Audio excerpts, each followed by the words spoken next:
एक गांव में किशोर अपनी पत्नी रमा के साथ रहता था। किशोर एक मजदूर था, जिस वजह से उन लोगों की आर्थिक स्थिति ज्यादा अच्छी नहीं थी। सुनती हो रमा, मैं काम पर जा रहा हूँ, शाम को जल्दी लौट आऊंगा। हाँ हाँ, क्योंकि आज आपको राशन भी लेने जाना है। अब देखता हूँ, चलो पैसे मिल गए तो ले आऊंगा। अब कोशिश तो पूरी करूंगा कि ले ही आऊं। ठीक है। अजी, कल भी पैसे नहीं दिए थे आपके मालिक ने, आज तो दे ही देगा। अरे अब देखो रमा, मैं मांगूंगा नहीं, अगर दे दिए तो ठीक है, नहीं दिए तो मैं कुछ नहीं कह सकता। हाँ चलो अब जाता हूँ, देर हो रही है। इसके बाद किशोर काम पर चला गया और रमा अपने घर के कामों में लग गई। पता नहीं कैसा मालिक है, पैसे ही नहीं देता है। अगर पैसे नहीं देगा तो फिर हम लोगों का गुजारा कैसे होगा। वहीं दूसरी तरफ किशोर काम पर आया, पर उसके मालिक ने उसे काम से निकाल दिया, जिस पर किशोर काफी ज्यादा परेशान हुआ। हे भगवान, अब मैं क्या करूं? मेरे मालिक ने तो मुझे काम से ही निकाल दिया। अब इतने पैसे से तो राशन आ ही नहीं पाएगा। चलो कोई दूसरा काम देखा जाए। इसके बाद किशोर गांव में काम ढूंढने निकला, पर उसे कहीं भी काम नहीं मिला, जिससे वह काफी ज्यादा परेशान हो गया। हे भगवान, ये क्या हो रहा है? मुझे तो कहीं काम ही नहीं मिल रहा।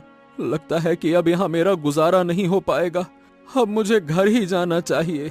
ये कहकर किशोर घर पर आ गया। जब उसकी पत्नी ने किशोर को परेशान देखा तो कहा, क्या हुआ, आप इतनी जल्दी कैसे आ गए? अरे अब क्या बताऊं रमा, आज मालिक ने काम से ही निकाल दिया। बेरोजगार हो गया मैं। क्या, काम से निकाल दिया? पर क्यों? इस तरह अचानक वो आपको काम से कैसे निकाल सकता है? बात ये है कि मैंने उससे पैसे मांग लिए, बस इतनी सी ही बात पर उसने निकाल दिया। कह रहा था कि मेरे यहाँ काम करना है तो पैसे भूल जाओ। अरे भला ऐसे कैसे पैसे भूल जाए? हमें अपना घर खर्च भी तो चलाना है। मैंने भी यही कहा, बस इसीलिए तो काम से निकाल दिया। लगता है कि अब मुझे कहीं और काम ढूंढना पड़ेगा। तो आप दूसरा काम देख लेते ना। ढूंढा रमा, गांव में बहुत ढूंढा, पर कहीं काम मिला ही नहीं। हाँ, लगता है कि अब मुझे दूसरे गांव काम के लिए जाना पड़ेगा। चलो कल सुबह ही मैं दूसरे गांव के लिए निकल जाऊंगा, काम तो करना ही पड़ेगा। ठीक है, जैसी आपकी इच्छा। अगली सुबह किशोर उठा और उसने रमा से कहा, ए रमा, मैं दूसरे गांव जा रहा हूँ, कुछ दिनों में ही लौट आऊंगा। ठीक है, चलो तुम परेशान मत होना, मैं आता हूँ। हाँ हाँ, मैं आपका इंतजार करूंगी, आप आराम से जाइए। इसके बाद किशोर दूसरे गांव के लिए निकल गया। दूसरे गांव आने के बाद किशोर ने इधर उधर काम मांगा, पर उसे वहाँ भी काम नहीं मिला, जिससे वो काफी ज्यादा परेशान हो गया। अरे बाप रे बाप, ये हो क्या रहा है? हे भगवान, मुझे तो इस गांव में भी काम नहीं मिल रहा। अब मैं जाऊं तो कहाँ जाऊं? कहीं और दूसरे गांव तो अब जा भी नहीं सकता। हाँ, ऐसा करता हूँ कि जंगल जाकर लकड़ी काटता हूँ और फिर उन्हीं से पैसे कमाता हूँ। वैसे भी मैंने सुबह से कुछ खाया भी नहीं है, तो अब भूख भी लग रही है। चलो जंगल जाता हूँ। उसके बाद किशोर जंगल की तरफ चला गया। जंगल आने के बाद वह इधर उधर अच्छे पेड़ों की तलाश करने लगा।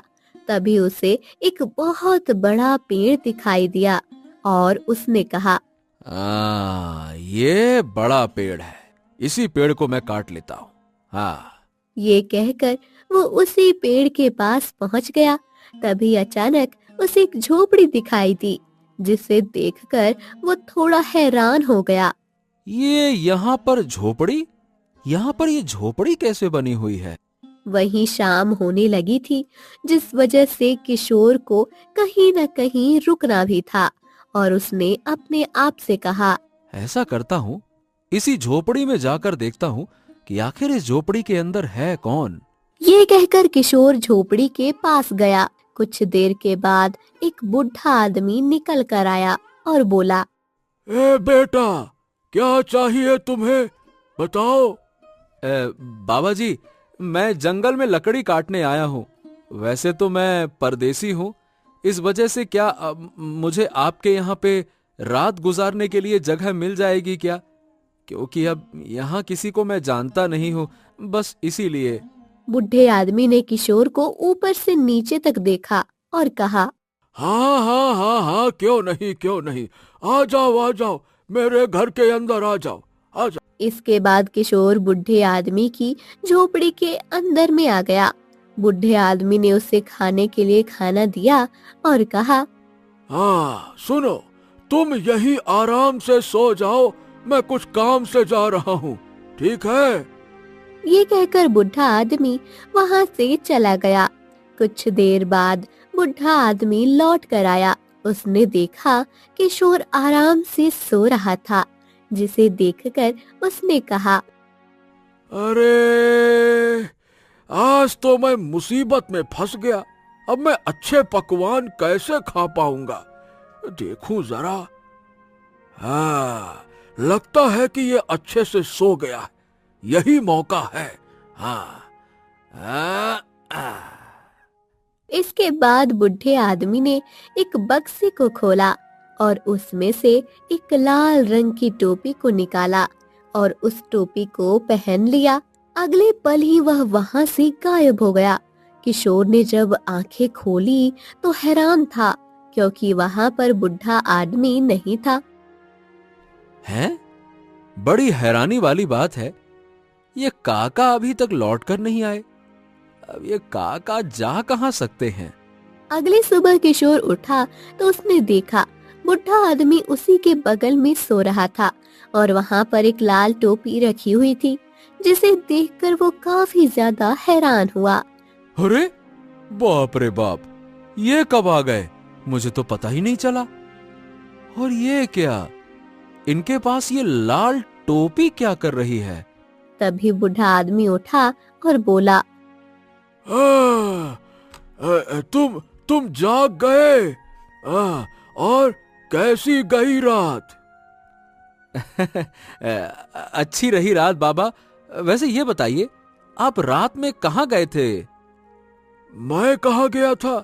अरे भाई, मैं तो तुम्हारे पास ही सो रहा था। अब ये बूढ़ा शरीर रात में कहाँ जाएगा?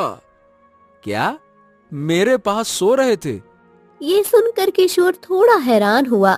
इसके बाद किशोर जंगल से लकड़ी काटकर उन्हें बाजार में बेच आया। अब वह बुढ़े आदमी के साथ ही रह रहा था। एक रात किशोर ने देखा बुढ़ा आदमी टोपी लगाकर गायब हो गया, जिसे देखकर वह काफी हैरान हुआ। अरे, ये बूढ़ा आदमी गायब कैसे हो गया? ओह, इसका मतलब इसी टोपी में कुछ न कुछ रहस्य है। अगली सुबह जब बुढ़ा आदमी आया तो उसके हाथों में वही टोपी थी, जिसे देखकर उसने कहा, हाँ, तो कुल मिलाकर ये जादुई टोपी है। अगर ये टोपी मुझे मिल जाए तो फिर तो मेरे मजे ही मजे हो जाएंगे। ये टोपी मुझे हासिल करना ही होगा।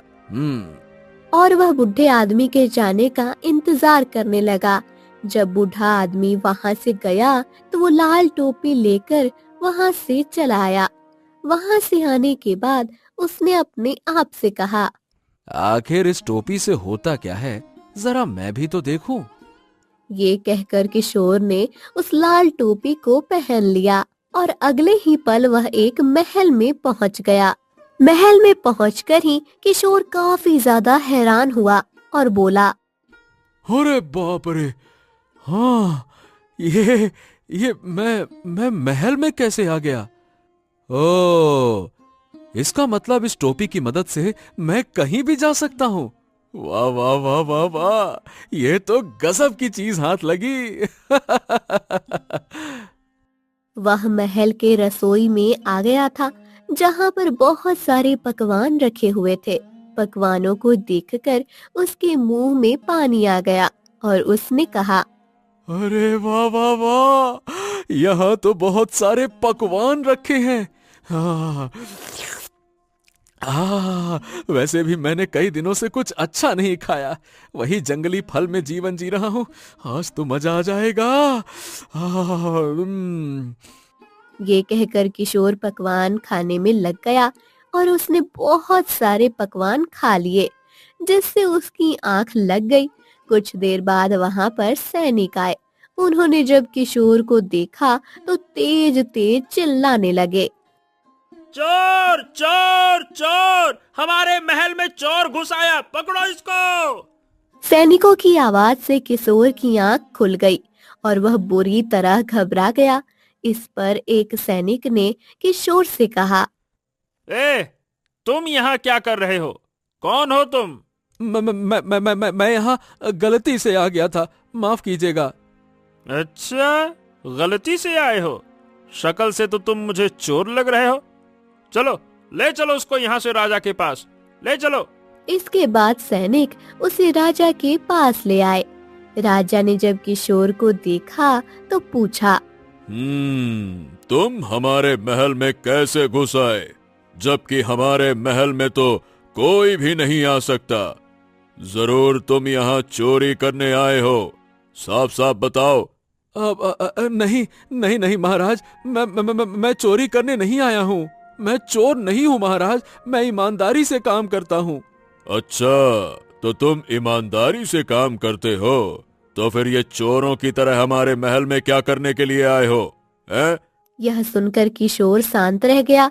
उसे इस तरह देखकर राजा ने कहा, इसका मतलब कि तुम वास्तव में चोर हो, तभी तो तुम्हारे मुंह पर चुप्पी है। ठीक है, तो आज तुम्हें सभी के सामने फांसी की सजा दी जाएगी, क्योंकि हमारे राज्य में कोई अपराध नहीं करता। तुमने अपराध करने की कैसे हिम्मत की? तुम्हें फांसी की सजा दी जाएगी। ये सुनकर किशोर बुरी तरह डर गया। उसे कुछ समझ नहीं आ रहा था।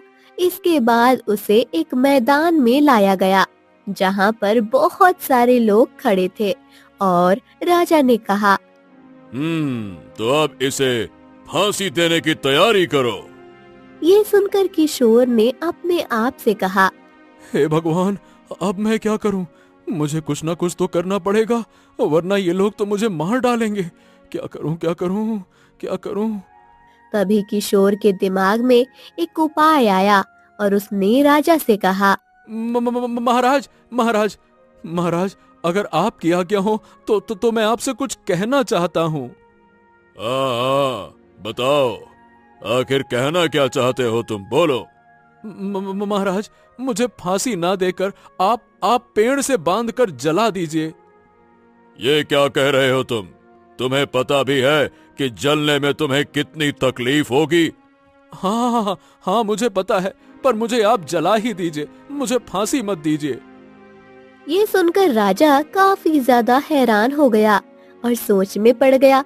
काफी देर सोचने के बाद उसने कहा, तो ठीक है, सैनिकों, इसे पेड़ से बांधो और जलाने की तैयारी करो। इसके बाद सैनिक ने उसे एक पेड़ से बांध दिया और जैसे ही जलाने चला, वैसे ही किशोर ने अपने सिर पर लाल टोपी को पहन लिया और अगले ही पल वह गायब हो गया, जिससे सैनिक और राजा काफी ज्यादा हैरान हो गए और सैनिक जोर जोर से चिल्लाने लगे, भूत भूत, अरे भूत, ये तो कोई भूत है, भागो भागो यहाँ से, भागो। ये कहकर सभी लोग वहाँ से भागने लगते हैं, जिसे देखकर राजा काफी ज्यादा हैरान हो गया। ये कैसे हुआ? आखिर ये अचानक से गायब कैसे हो गया? महाराज महाराज, आप जल्दी से महल में चलिए, लगता है कि ये कोई भूत था। चलिए महाराज। क्या बात कर रहे हो? भूत था? अगर भूत था तो पहले क्यों नहीं गायब हुआ? और वो उसके सर पर लाल टोपी कहां से आई? मुझे नहीं पता महाराज। अब हमें यहाँ से चलना चाहिए, कहीं ऐसा न हो कि वो वापस आ जाए और हमें भी गायब कर दे। चलिए महाराज, चलिए। हाँ, तुम बिल्कुल ठीक कह रहे हो। चलो सभी लोग महल वापस चलो। इसके बाद सभी लोग महल में वापस आ गए। वहीं दूसरी तरफ किशोर एक नदी के किनारे आ गया। वहीं दूसरी तरफ बुढ़ा आदमी अपनी झोपड़ी में लौट कर आया तो उसने देखा वहां पर लाल टोपी नहीं थी, जिसे देखकर वह काफी ज्यादा हैरान हुआ। अरे मेरी ये लाल टोपी कहाँ चली गई? कहाँ रख दी मैंने? मेरी टोपी तो यहीं होनी चाहिए थी। बूढ़े आदमी ने अच्छी तरह से पूरी झोपड़ी को देखा। ना ही वहां पर टोपी थी, ना ही किशोर। अरे अब वो आदमी कहाँ गया? न वो आदमी दिखाई दे रहा है, ना ही मेरी टोपी। कहीं ऐसा तो नहीं कि उसे टोपी का रहस्य पता लग गया हो? बूढ़ा आदमी काफी ज्यादा परेशान हो गया। उसे कुछ समझ नहीं आ रहा और उसने जल्दी से बक्सा खोला तो उसमें बहुत सारी टोपियां रखी हुई थी, जिन्हें देखकर उसे शांति मिली। चलो, कम से कम ये तो अच्छा हुआ कि इस आदमी को इस बक्से के बारे में नहीं पता लगा, वरना वो सारा बक्सा ही ले जाता। इसीलिए तो मैं अपनी झोपड़ी में किसी को रुकने ही नहीं देता। आज के बाद मैं किसी पर भी विश्वास नहीं करूंगा। सबकी नीयत खराब होती है। हाँ, नहीं तो कैसे कैसे लोग आ जाते हैं। इसके बाद बूढ़ा आदमी फिर से अपने काम में लग जाता है। वहीं दूसरी तरफ किशोर की पत्नी रमा भी अपने पति का इंतजार कर रही थी। आज उसे जाए पूरा 1 हफ्ता हो गया था, पर अभी तक के किशोर लौट कर नहीं आया, जिससे वो थोड़ी परेशान भी थी। आज से पहले तो कभी भी ये इतने दिनों के लिए बाहर नहीं गए। 2-3 दिन में आ जाया करते थे, पर इस बार तो 1 हफ्ता होने आ गया, पर अभी तक ये लौट कर क्यों नहीं आए। रमा काफी ज्यादा परेशान थी। तभी वहाँ पर उसकी पड़ोसन विमला आई और बोली, क्या हुआ रमा बहन, थोड़ी परेशान लग रही हो? कुछ नहीं, मेरे पति कमाने के लिए दूसरे गांव गए हैं, बस उन्हीं का इंतजार कर रही हूँ। क्या दूसरे गांव गए हैं? तो तुम्हें परेशान होने की जरूरत क्या है? तुम्हारे पति तो अक्सर कर दूसरे गांव जाते रहते हैं। हाँ हाँ, जाते तो रहते हैं, पर वो 2-3 दिन में लौट आते हैं। पर इस बार 1 हफ्ता हो गया है, पर अभी तक लौट कर नहीं आए। अरे तुम चिंता मत करो, शायद उन्हें वहाँ कोई अच्छा काम मिल गया होगा, इस वजह से।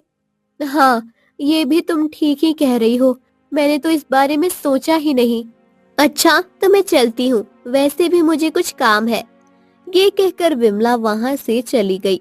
विमला के जाने के बाद रमा ने अपने आप से कहा, विमला बिल्कुल ठीक ही कह रही है, शायद उन्हें इस बार अच्छा काम मिल गया है। हे भगवान, बस मेरे पति की रक्षा करना, वो सही सलामत घर लौट आए। इसके बाद रमा भी अपने घर के अंदर चली गई और काम में लग गई। नदी के किनारे आने के बाद किशोर ने राहत की सांस ली और अपने आप से कहा, हाँ, अरे बाप रे बाप, बाप रे बाप, जान बची तो लाखों पाए, आज तो बाल बाल बच गया। लगता है कि ये मेरे कर्मों की सजा थी, पर चलो, जो हुआ सो अच्छा ही हुआ। अगर मैंने अपनी बुद्धि का इस्तेमाल न किया होता, राजा तो मुझे लटका ही देता, मार ही डालता। हाँ, हाँ। ये सुनकर किशोर नदी के किनारे इधर उधर देखने लगा। तभी उसे एक सेठ दिखाई दी, जो नदी में छलांग लगाने जा रहा था। उसे देखकर वो काफी ज्यादा हैरान हुआ। हैं? ये सेठ क्या कर रहा है? ऐसा लग रहा है जैसे ये नदी में कूदने जा रहा है। नहीं नहीं नहीं नहीं नहीं, नहीं, मुझे इसे रोकना चाहिए। ये कहकर किशोर सेठ के पास गया और बोला, ए, ए, ए, ए, ए, ए, रुको, अरे रुकिए, अरे ये आप क्या कर रहे हैं सेठ जी? रुकिए रुकिए रुकिए रुकिए। हाँ, हाँ, अरे हो कौन तुम और मुझे क्यों रोक रहे हो? मैं कहता हूँ चले जाओ यहाँ से, चले जाओ यहाँ से, छोड़ दो मुझे अकेला, चले जाओ। अरे अरे अरे सेठ जी, आपको हुआ क्या है? आप इतने परेशान क्यों लग रहे हैं? बात क्या है?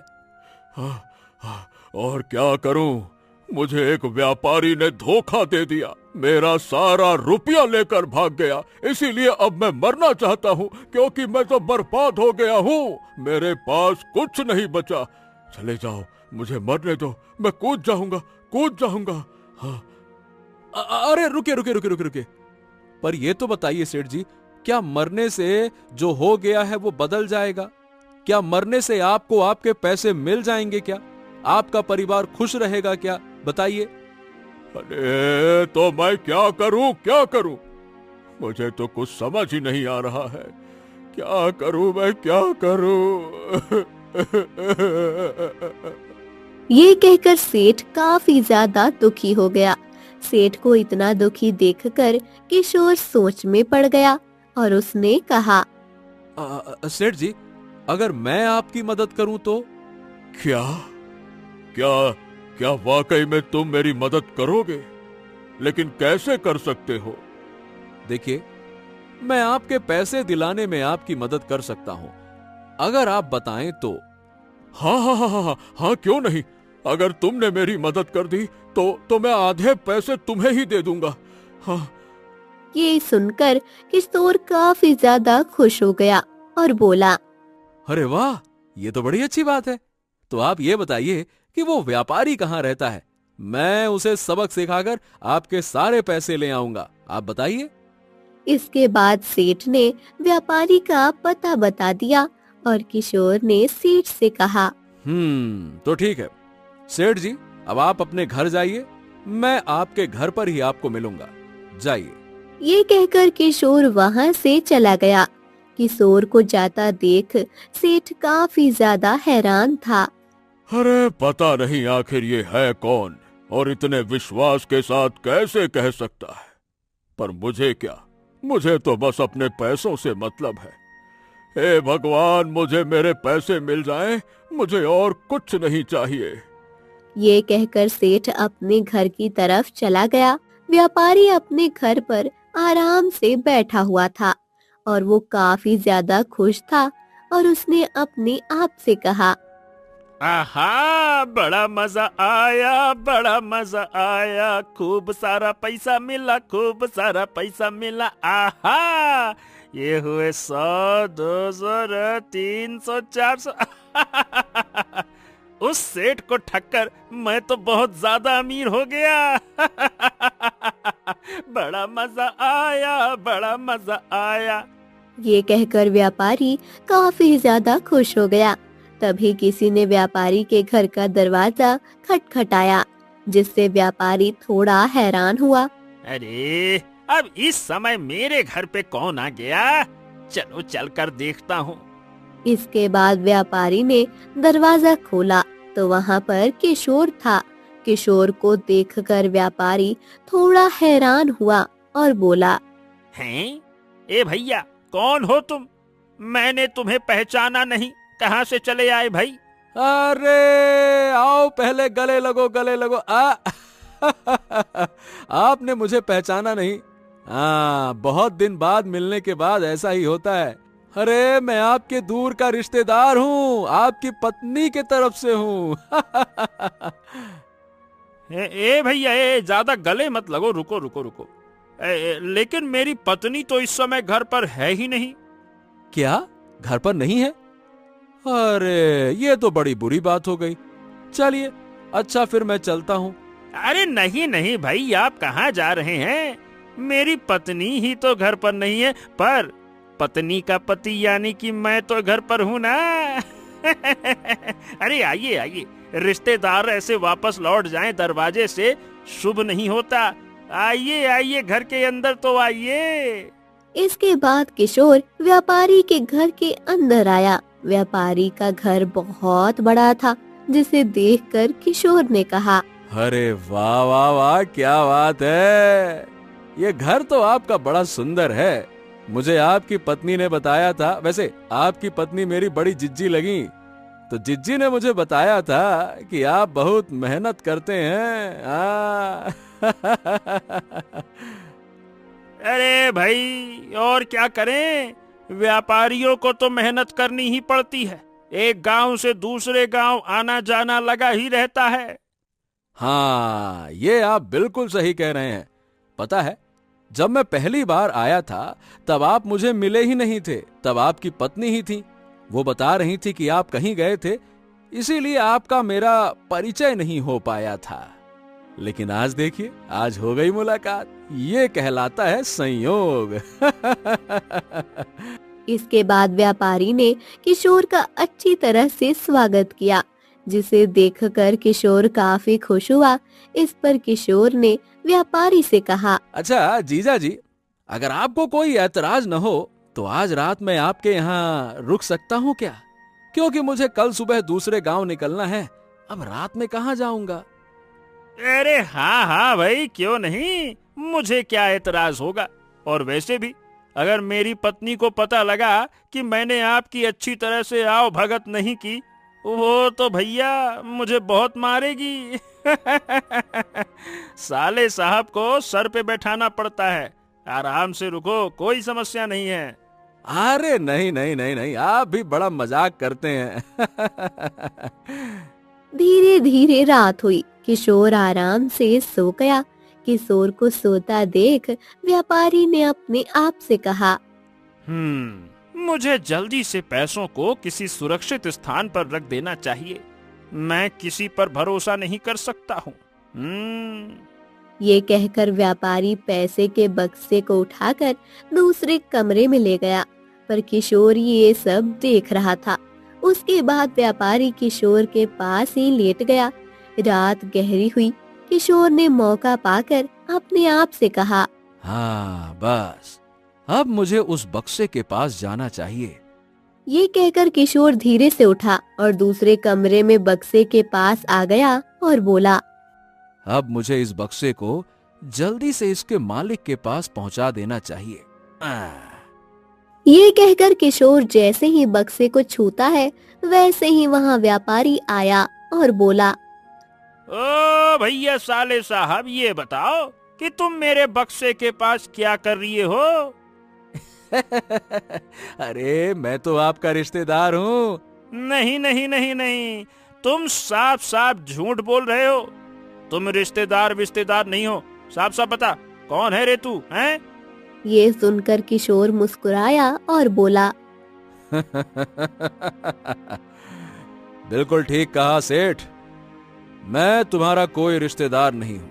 मैं यहाँ पर उस सेठ के पैसे लेने आया हूँ जिसे तुमने धोखा दिया और धोखे से उसके पैसे हड़प लिए। अच्छा, तो इसका मतलब उस ससुरे सेठ ने तुमको यहाँ भेजा है। मैं तुझे छोड़ूंगा नहीं, रुक जा।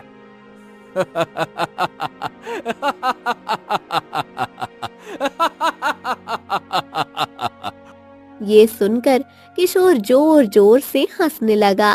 किशोर को इस तरह हंसता देख व्यापारी काफी ज्यादा हैरान हुआ और बोला, हैं? अरे तुम पागल वागल हो गए हो क्या, जो इस तरह से हंस रहे हो? हैं? अरे तुम बात ही ऐसी करते हो कि मुझे हंसी आ गई। पहले तुम मुझे पकड़ कर तो दिखाओ, उसके बाद छोड़ना। ये कहकर किशोर ने लाल टोपी को पहना और अगले पल ही वो बक्सा लेकर गायब हो गया, जिसे देखकर व्यापारी बुरी तरह घबरा गया। हे भगवान, हे भगवान, ये कहाँ चला गया? क्या ये कोई भूत प्रेत था? ये क्या चक्कर है? इसका मतलब मेरे घर में भूत आ गया। अरे बचाओ बचाओ, अरे कोई तो बचाओ, मेरे घर में भूत आ गया। ये कहकर व्यापारी जोर जोर से चिल्लाने लगा। वहीं दूसरी तरफ किशोर सेठ के घर आ गया। किशोर को अपने घर में इस तरह देखकर सेठ काफी ज्यादा हैरान हुआ। उसे तो समझ ही नहीं आया कि किशोर उसके घर में आ कैसे गया, और सेठ ने घबराते हुए कहा, अरे बाप रे बाप, ए भाई, तुम मेरे घर पे कैसे आ गए, जबकि मेरे घर का दरवाजा तो बंद है। अब आप ये मत पूछिए कि मैं आपके घर कैसे आया। आप बस इससे मतलब रखिए कि मैं आपके पैसे लेकर आया हूँ, ये तो देखिए। ये सुनकर सेठ काफी ज्यादा हैरान हुआ और बोला, क्या तुम सच कह रहे हो? वाकई में मेरे पैसे लेकर आए हो? हाँ हाँ, मैं आपके पैसे लेकर आया हूँ, ये देखिए बक्सा। अब आप इसमें से अपने पैसे को ले सकते हैं और बाकी जो आपने कहा था इसके बाद जैसे ही सेठ ने बक्से को खोला तो वो हैरान रह गया, क्योंकि पूरा बक्सा पैसों से भरा हुआ था, जिसे देखकर सेठ काफी ज्यादा खुश हो गया और उसने किशोर से कहा, अरे वाह वाह वाह वाह वाह तुमने तो वाकई चमत्कार कर दिया भाई। आखिर तुमने उस व्यापारी से ये पैसे लिए कैसे? क्योंकि वो व्यापारी इतनी आसानी से पैसे तो नहीं देता। अब बस यूं समझ लीजिए कि मैंने पैसे लिए नहीं बल्कि छीन लिए। हाँ। ये सुनकर सेठ काफी ज्यादा खुश हुआ और बोला, हाँ चलो भैया, तुम्हारा बहुत बहुत धन्यवाद। मैंने तो सोचा था कि मेरे पैसे कभी नहीं मिलेंगे। धन्यवाद की क्या बात है सेठ जी, हमारे और आपके बीच में कुछ वादा हुआ था, अब बारी है उस वादे को निभाने की, निभाइए। हाँ हाँ हाँ, क्यों नहीं, इनमें से तुम आधे पैसे ले लो, ले लो, ले लो। ये सुनकर किशोर काफी ज्यादा खुश हो गया और उसने आधे पैसों को ले लिया। पर उस समय रात थी, इसलिए किशोर ने सेठ से कहा, सेठ जी, अगर आपको कोई एतराज न हो तो मैं आपके घर आज रात रुक सकता हूँ, क्योंकि कल सुबह अपने गांव निकल जाऊंगा तो रात में बाहर अब कहाँ जाऊंगा, आप समझ सकते हैं। हाँ हाँ हाँ हाँ, क्यों नहीं, मुझे क्या एतराज होगा, आराम से रुको। इसके बाद किशोर सेठ के घर रुक गया। अगली सुबह किशोर उठा और उसने सेठ से कहा, अच्छा सेठ जी, अब मुझे जाने की आज्ञा दीजिए। हाँ हाँ हाँ, क्यों नहीं। वैसे अगर तुम मुझे अपना पता बता दो तो शायद जरूरत पड़ने पर मैं तुमसे और मदद मांग सकूं। हाँ हाँ, क्यों नहीं, मैं जरूर आपको अपना पता बताता हूँ। इसके बाद किशोर ने सेठ को अपना पता बताया, जिसे सुनकर सेठ काफी खुश हुआ और बोला, वैसे मानना पड़ेगा, तुम बहुत ही बहादुर और बुद्धिमान इंसान हो, पर तुमने बताया नहीं कि तुमने ये सब कुछ किया कैसे। सेठ जी, बस आप आम खाने से मतलब रखिए, गुठलियां मत गिनिए, बाकी सब मुझ पर छोड़ दीजिए। चलिए अब चलता हूँ, कोई काम होगा तो याद कीजिएगा, ये बंदा हाजिर हो जाएगा। राम राम। ये कहकर किशोर वहाँ से चला गया। किशोर को जाता देख सेठ ने अपने आप से कहा, वैसे कुछ भी कहो, ये आदमी है बड़े काम का, मुझे आगे इसकी जरूरत पड़ती रहेगी। हाँ। इसके बाद सेठ अपने घर के अंदर आ गया। वहीं किशोर काफी ज्यादा खुश था और अपने आप से बोला, हाँ। अब जल्दी से घर जाता हूँ, आज अपनी बुद्धि की मदद से मैंने बहुत सारा धन कमा लिया। अब मैं इस टोपी को संभाल कर रख दूंगा, इस टोपी ने तो मेरी किस्मत बदल दी। मजा आ गया। इसके बाद किशोर अपने घर आया, जहाँ पर रमा घर के कामों में लगी हुई थी। अपने पति को देखकर वो काफी ज्यादा खुश हुई और बोली, अजी आप आ गए, कहीं मैं सपना तो नहीं देख रही हूँ। अरे नहीं नहीं नहीं भाग्यवान, मैं सच में आ गया हूँ। अपने पति को देखकर रमा काफी ज्यादा खुश हुई और बोली, आप इतने दिनों बाद क्यों आए? आपको पता भी है मैं कितनी ज्यादा परेशान हो गई थी। हाँ हाँ हाँ, मुझे पता है, इस बार थोड़ा ज्यादा समय लग गया, पर अब मुझे काम करने की जरूरत नहीं है। क्या काम करने की जरूरत नहीं? ये आप क्या कह रहे हैं? तभी किशोर ने रमा को बहुत सारे पैसे दिखाए, जिसे देखकर रमा काफी हैरान हुई और बोली, अजी इतने सारे पैसे आपके पास कहाँ से आए? ये सब मैंने अपने बुद्धि की मदद से कमाए हैं, समझी तुम? क्या बुद्धि की मदद से? ये आप क्या कह रहे हैं? मैं कुछ समझी नहीं। इसके बाद किशोर ने रमा को सारी बात बताई, जिसे सुनकर रमा काफी ज्यादा हैरान हुई और तभी किशोर ने उसे लाल टोपी भी दिखाई और कहा, ये टोपी, इसने हमारी किस्मत बदल दी। इसको संभाल कर रखना रमा। हाँ हाँ क्यों नहीं, अब तो हम लोग बहुत ज्यादा अमीर हो गए हैं। हाँ, तुमने बिल्कुल ठीक कहा। अब मैं तुम्हें सारी सुविधाएं दूंगा जो अभी तक तुम्हें दे नहीं पाया और जिसकी तुम हकदार थी। अब हमारा जीवन सुखमय होगा रमा, सुखमय। वहीं अब वो लोग बहुत ज्यादा खुश थे और किशोर ने अपने घर को भी बड़ा कर लिया था और आराम से अपनी पत्नी के साथ रह रहा था।